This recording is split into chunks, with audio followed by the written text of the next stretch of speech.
लाल आज नए टॉपिक के साथ आप सबका तहे दिल से स्वागत करता हूं। Today will discuss about United nation. United nation है क्या है, सबसे पहले हम ये पढ़ेंगे और ये काम कैसे करता है। यूनाइटेड नेशन जो है is an inter government organisation है। ये एक ऐसी इंटर गवर्नमेंट ऑर्गेनाइजेशन है जिसका एम जो है वो मेंटेन करना इंटरनेशनल लेवल पे पीस एंड सिक्योरिटी। जितना इंटरनेशनल लेवल पे ये यूनाइटेड नेशन को इंटरनेशनल लेवल पे पीस एंड सिक्योरिटी मेंटेन करने का काम करता है और ये फ्रेंडली रिलेशन बना के रखता है दूसरी कंट्रीज के साथ ताकि किसी तरह का कोई भी डिस्प्यूट ना हो दूसरे नेशन के साथ। एंड और ये अचीव करता है इंटरनेशनल कोऑपरेशन को कि पूरे मुल्क जो हैं वो अपने तालमेल के साथ रहें। यूनाइटेड नेशन जो है वो 6 ऑर्गन्स पे बेस है। इसके 6 ऑर्गन्स कौन कौन से हैं? फर्स्ट ऑर्गन है इसका जनरल असेंबली, सेकंड ऑर्गन है इसका सिक्योरिटी काउंसिल, थर्ड ऑर्गन है इसका economic and social council and fourth organ है इसका ट्रस्टशिप काउंसिल एंड फिफ्थ ऑर्गन है इसका international court of justice and six organ है इसका सेक्रेटरीट। यूनाइटेड नेशन की बैकग्राउंड 1920 में लीग ऑफ नेशन जो था वो स्टार्ट हुआ और अटलांटिक चार्ट जो था वो 1941 में अटलांटिक चार्ट को साइन किया गया एंड देन 1942 में क्या हुआ, यूएन डिक्लेरेशन कम्स इनटू विगन्स। तब जाके यूएन डिक्लेरेशन जो थी वो 1942 में आई। ओरिजिन इसका अगस्त 1944 में यूनाइटेड नेशन का ओरिजिन हुआ ओक कॉन्फ्रेंस में और इसमें उस time USA, UK, Russia and China जो थी इन्होंने पार्टिसिपेट किया। फाइनली क्या हुआ, ऑन जून 26, 1947 जो था वो the chart of united nation was signed और इन एक कॉन्फ्रेंस में जून 26, 1945 को क्या हुआ कि यूनाइटेड नेशन का चार्ट को साइन किया गया और उस कॉन्फ्रेंस का नाम क्या था, सैन फ्रांसिस्को। मोस्ट इंपॉर्टेंट, उस कॉन्फ्रेंस का नाम क्या था, सैन फ्रांसिस्को। और उसमें कितने 51 स्टेट्स जो थी, स्टेट्स मीन्स कंट्रीज, 51 कंट्रीज ने पार्टिसिपेट किया था और 51 कंट्रीज में से लास्ट कंट्रीज कौन सी थी जिसने पार्टिसिपेट किया, वो थी पोलैंड। ये बहुत बार क्वेश्चन पूछा गया है, लास्ट कंट्रीज कौन सी थी, पोलैंड। यूनाइटेड नेशन ऑर्गेनाइजेशन जो था इसका द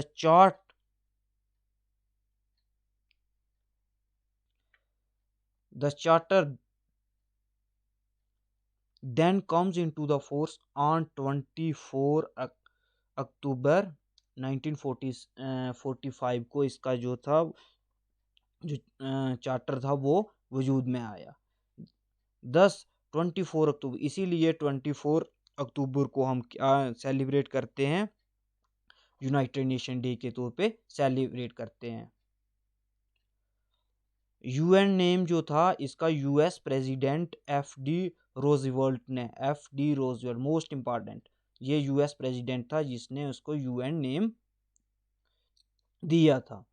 टोटल मेंबरशिप कंट्रीज हैं इसकी 193। कितनी टोटल मेंबरशिप कंट्रीज कितनी है यूनाइटेड नेशन की, 193 जो है वो टोटल मेंबरशिप कंट्री है। इसका हेड क्वार्टर है माउंटबेटन आइलैंड ऑफ न्यूयॉर्क।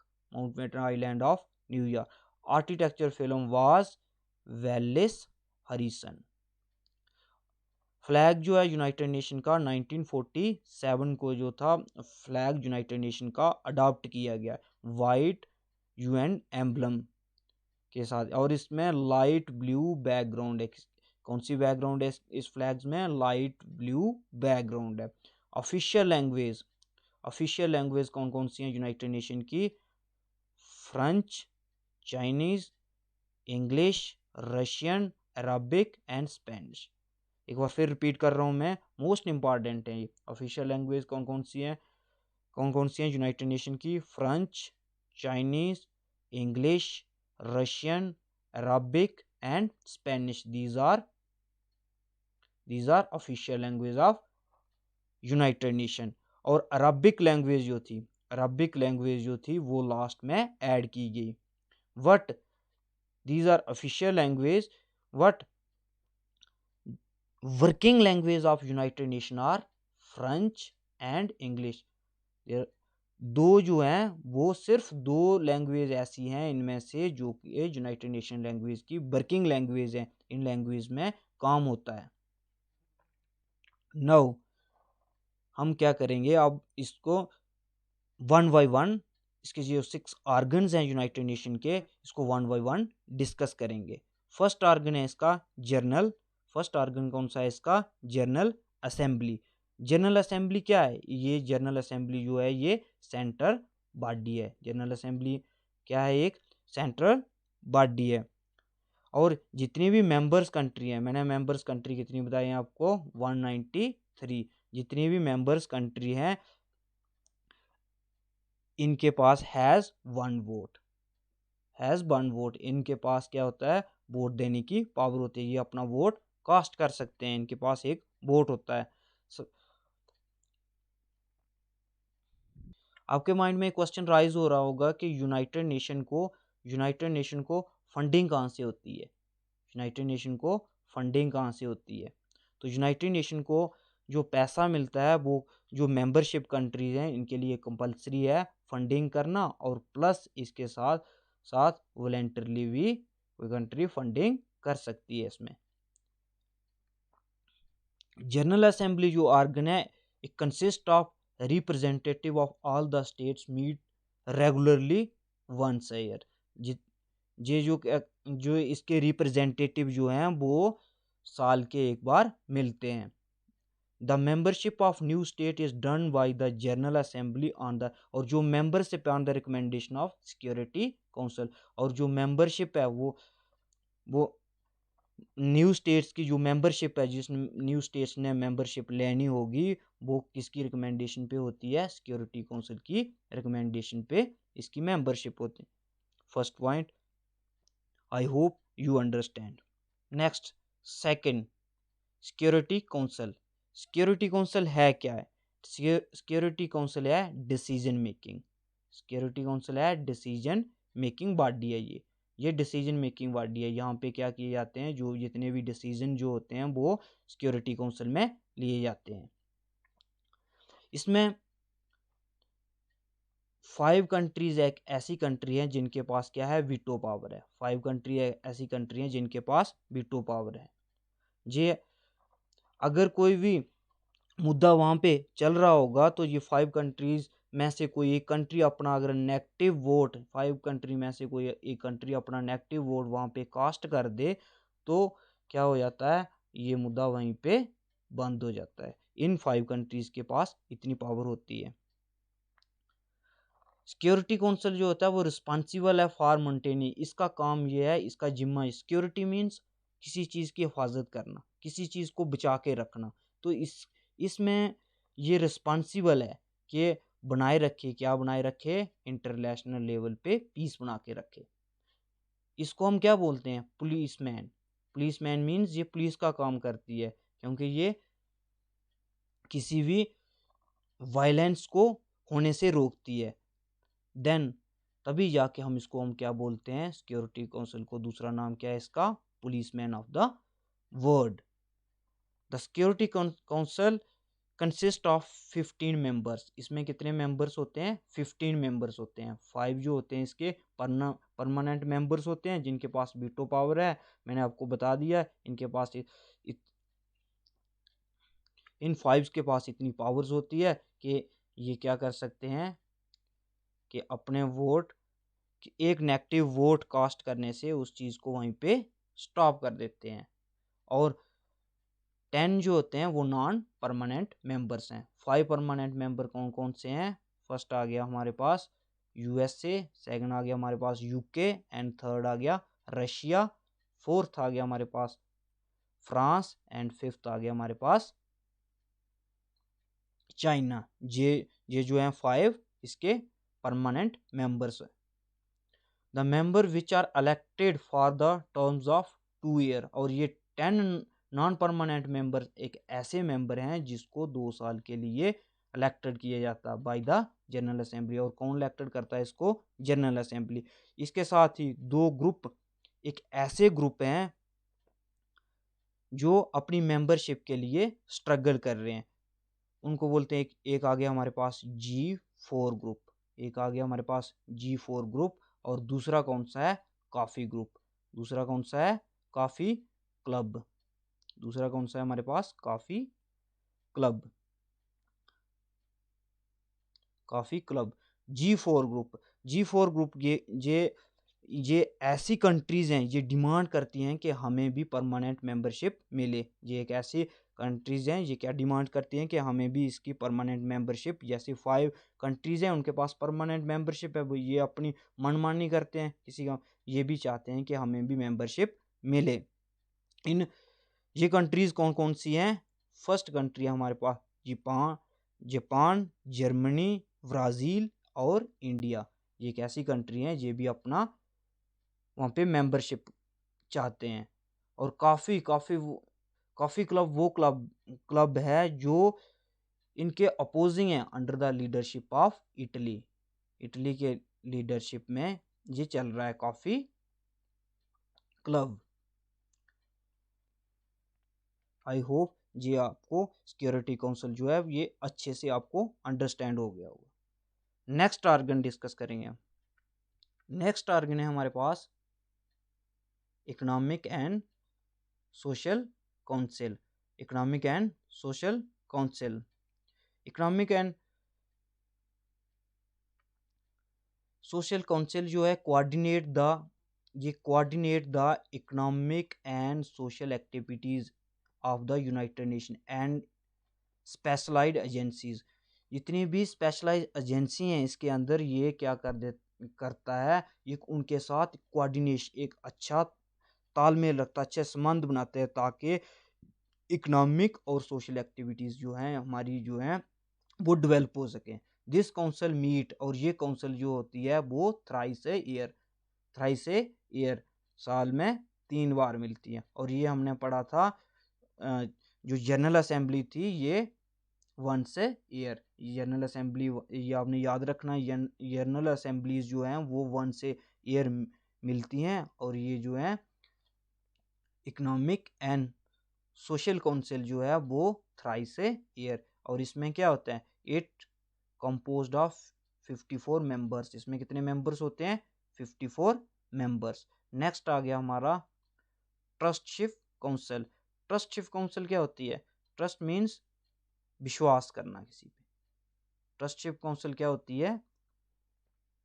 ये इंटरनेशनल सुपरविजन प्रोवाइड करती है। ये क्या प्रोवाइड करती है? International supervision. The ट्रस्टशिप council was established in 1945 में ये एस्टेब्लिश हुई थी under United nation charter 8th। और ये क्या प्रोवाइड करती है? इंटरनेशनल सुपरविजन करती है फॉर 11 ट्रस्ट टेरिटरीज पे। 11 trust territories that had been placed under the administration of 7 members। और किसमें होती है? 7 members की एक कमेटी होती है। The state and ensure that the adequate step, और ये इंश्योर करते हैं कि क्या एडिक्वेट स्टेप लिए जाए were taken to prepare their territory for the self government and independent. इसका काम, ट्रस्टशिप का काम ये होता है कि ये एक ऐसी 7 मेंबर कमेटी होती है जिसमें ये डिसाइड किया जाता है कि क्या स्टेप लिए जाएं जिसकी वजह से क्या करें कि हमारी टेरिटरी जो होती है वहाँ पे सेल्फ गवर्नमेंट बने। कि सेल्फ गवर्नमेंट मीन्स अपनी गवर्नमेंट बने और इंडिपेंडेंट हो, वो गवर्नमेंट किसी के डोमिनेशन के अंदर नहीं हो, किसी का उसमें डोमिनेंस नहीं चले, ताकि इंडिपेंडेंटली हर काम को हम कर सके। जब हम किसी काम को इंडिपेंडेंटली करेंगे तभी जाके हमारी जो होगी कंट्री की इकोनॉमी जो होगी वो अच्छे तरीके से डेवलप होगी। नेक्स्ट ऑर्गन है international court of justice. International court of justice को हम क्या बोलते हैं? वर्ल्ड कोर्ट बोलते हैं। क्या बोलते हैं हम इसको?